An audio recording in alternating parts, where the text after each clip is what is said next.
Now that Marvel's What If Season 3 is concluded, and surprise, surprise, it looks like we're not getting a fourth season, I wanted to give some of my thoughts about the show overall.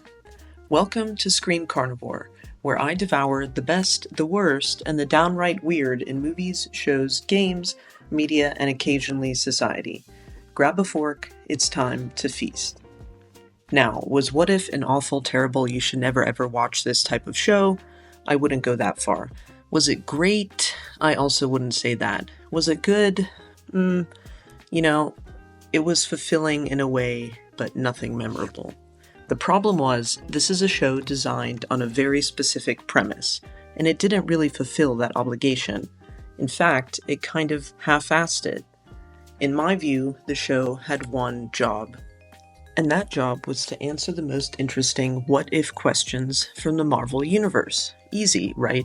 I mean, there's an entire comic book line, multiple comic book lines, and fans have already done the work for you.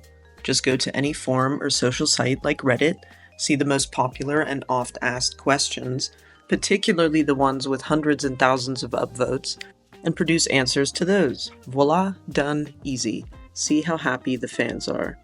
Well, they didn't do that. Instead, they asked what-if questions that no one really gives a shit about. Questions like these. What if T'Challa became Star-Lord? What if the Hulk fought the Mech Avengers? What if Agatha went to Hollywood? Okay, I may be biased on that one because I do love Agatha, and it was nice to see her again, but again, this isn't the most interesting question about her I'd ask. Overall for this season, and actually for the other two as well, I remember reading the episode titles and thinking, who the heck has ever asked that question? When I look at the 3 seasons overall, the choices seem so random. And in some cases, they asked questions we really didn't want to ask, like one of Season 3's episodes called, What If Howard the Duck Got Hitched? Because why not, right? To catch you up on the plotline, during Thor's Earth frat party, Howard the Duck marries Darcy Lewis. Sure, okay. And they have a baby that takes the form of an egg. Yes, an egg. Naturally, they then hop aboard the Grandmaster's intergalactic party cruise because parenting is overrated. Things heat up, plot twist, when the Grandmaster decides eggs make for a killer breakfast and tries to fry it up. Enter Yondu, who swoops in to steal the egg, presumably because it might pair well with some space bacon. Just another day in the multiverse where even Marvel's B-listers can't seem to catch a break. What If is a great premise based on the Marvel comics, and turning it into a TV show was a good bit of fan service that Marvel could have put out and got some money from, and do so relatively on the cheap, since it's animated and all. And that's the main inexplicable problem. They asked what-if questions that no one really cared about. I liked what this Reddit commenter said. What if scenarios that are a step or two away from happening, like a pronged street with 2 directions, one canon and the other one we get to watch right now. The show would have been way more interesting as a what if this pivotal moment didn't turn out this way, or what if this element of the story was flipped around. It would have been a lot better if the show had answered questions we've all been asking for years. Questions like, what if Spider-Man sided with Captain America in Civil War? What if the other half got snapped? What if Star-Lord never lost his cool? What if Captain America gave Bucky the shield instead of Sam? What if Tony Stark died in the desert during the airstrike?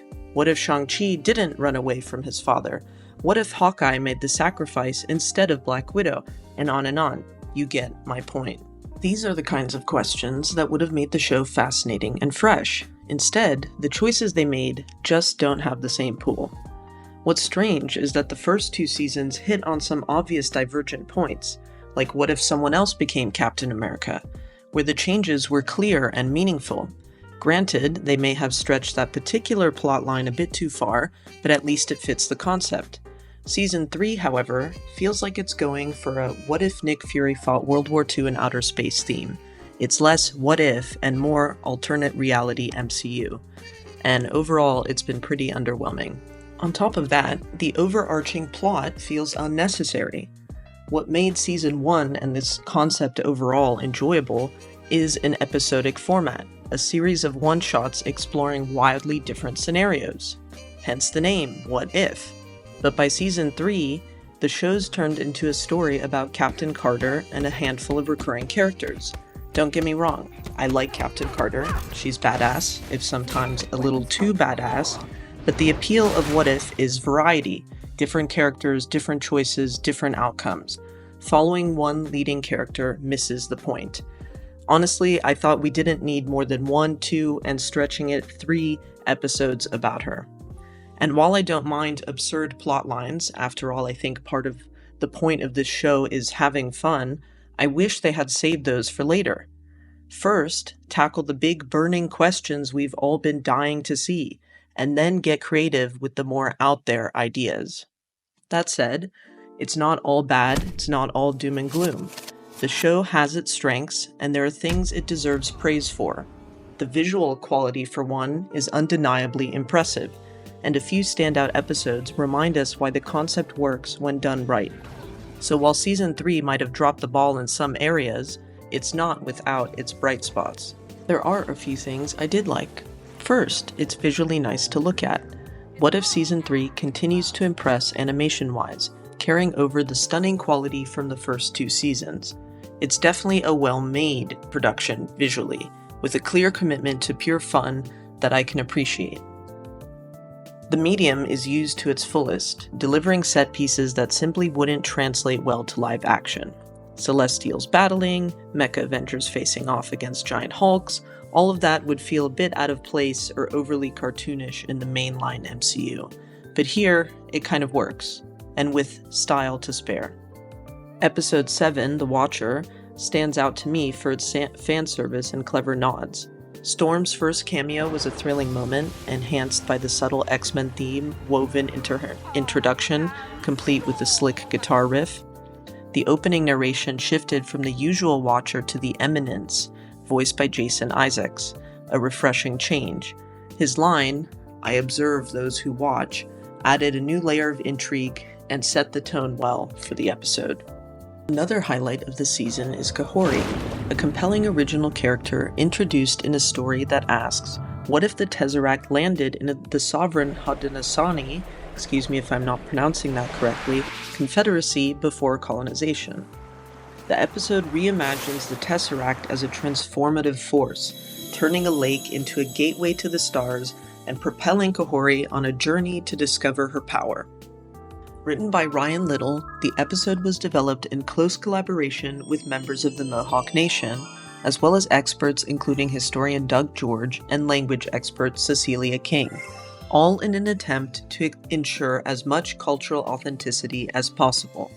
The story actually partially unfolds in the Mohawk language and draws from the history of the region, and it doesn't feel in your face or overbearing. It's a really well done narrative within an original character, told in a beautiful way across the last 2 seasons. I think this collaboration sets the episode apart, making it a standout in the series. Okay, so before we move on to the final rating here, I do want to point out we have to take the show in its times. Marvel is suffering from saturation right now. Audiences are burned out, they're weary after being disappointed. It's a well-observed phenomenon that Marvel hasn't quite gotten a handle on the direction it wants to go post-Endgame. Endgame was just such a perfect bow-tie ending on a perfect universe that they struggled when it came to how to top it. A lot of the shows now feel scatterbrained and disoriented, not as much cohesion. Were this particular show released on the back of a few really good hits with less volume from Marvel overall, audiences likely would have had a much different reaction and been a bit more forgiving of the plot lines. Anyway, I have a lot more thoughts on this current era of Marvel, but I'll save that for future videos. So what's the final verdict? On the Chomp scale, I give Marvel What If a score of nibble. Does that mean What If is worth watching, particularly season 3? I'd say yes. If you're a Marvel fan, yes. If you're particularly starved for Marvel content, or if you're just a Marvel fan looking for something to distract and entertain for an evening. Notice the common theme here of Marvel fan. This is a fan service show. If you're not a Marvel fan, you're not going to find much to like here.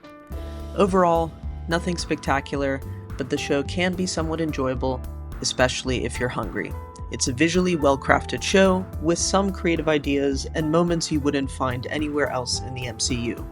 Probably for good reason. While some storytelling feels rushed, certain characters could use more development, and others occasionally feel shoehorned in, it still delivers an enjoyable experience. If you've enjoyed the series so far, you'll find enough to like here. Just keep expectations in check, and you'll have a good time. Alright, and that's a wrap for today, folks. Go forth and feast on the finest media, and don't let the junk content clog your brain. Remember, you're a screen carnivore, not a screen bottom feeder. Until next time, happy hunting.